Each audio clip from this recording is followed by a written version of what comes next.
Po du me folë sot për një shifër që nuk më kalon rahat që disa ditë. 16 euro e 41 cent. Qysh është e mundur që një shifër ka që vogël të flet ka të shumë, të pasqyroj shumë, tjetë ka që dukshme, po të kaloj disin heshtje. 16 euro e 41 cent. Ka një arrogancë këtë shifër.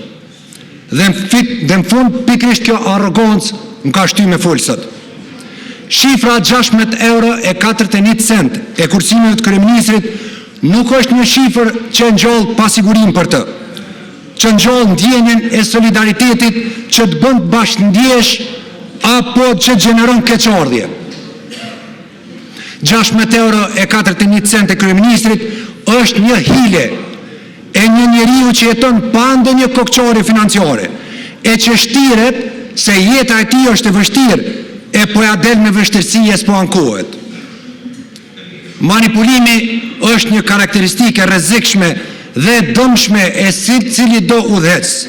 Dhe 16 euro e 41 cent është moment klasik i manipulimit varfërisë nga një njeri që nuk jeton varfëri, po sillet si i tillë. Kryeministri nuk ka kokçare të varfërisë, mos u mërzitni. Realitetin që mund me besu është që as pare në kulet s'mon. A e din kush tjetër s'ka pare në kulet? Një familjar që bornat e kancerit po du të me i ble për shak mungesave të mëdha, ose atyre që u duen 200 euro në ditë për bornat që po i blejnë me kontraband për shkak se qeveria e kryeministit nuk i siguron. Një kryeministër si ti nuk ka problem financiar se çfarë sjell dita, java apo muj. Një kryeministër si ti nuk mund barazohet me një baba që në mes të muajit futet në shtëpinë e tij, e sheh familjen e tij dhe mbi supet e tij qëndron një peshë që sa nuk e shem. 16 euro e 41 cent për të janë shumë pak para nevojave të familjes tij. Ti nuk mund barazohesh me një student që vendos të ngritet më herët nga tavolina, e niset e vetmuar në banesë, sepse të tjerët janë duke bërë plane për të vazhduar, pa jo e din që 16 euro e 41 cent nuk do të mjaftojnë as deri në fund të muajit, e lërë më për ta pirë një kafe me shoqni.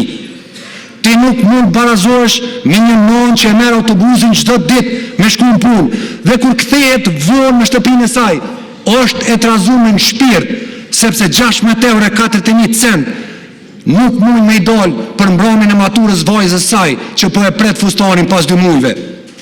Ti nuk je si ata. Nuk je si shumica këtij kuvendi, as si Kosova që është jashtë.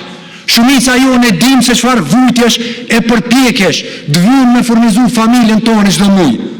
Si ashtu, si sot, ashtu që 20 vite, ti je një njeri që nuk ke punu për mbijetesën financiare tone. Ti ke qenë atëherë, edhe sot, i financum. Nuk e din çka do të thotë me u refuzu nga puna, me lyp punë, as me qenë student me diplomë në gjet, e mos me gjet punë. Ti je një mishen njeriu që ke jetuar, je ushqyer me para të tjerëve. Ke qenë i financuar dje dhe je i financuar sot. Prandaj 16 euro e 41 cent, apo çfarë do shifre tjetër, është e parëndësishme për këtë kryeministër. Varfëria është një moske pëlqyer e një politikoni popullist, por jeta në një shtëpi të madhe, me një qiro tult, e rrethuar me 20 polic, e me veturat më të mira të qeverisë. Kjo është realiteti yt. E realiteti i 16 euro e 41 cent është realiteti atyre familjeve që shpresoj që do ta thejnë ciklin e varfërisë e që fëmijët e tyre do të kenë begatinë e duhur në Kosovën tonë, e mos të marrin rrugën e mërgimit. A ditë kur e kuptuan që një kryeministër për shumë vite u shtirë si ata, por nuk ishte si ata.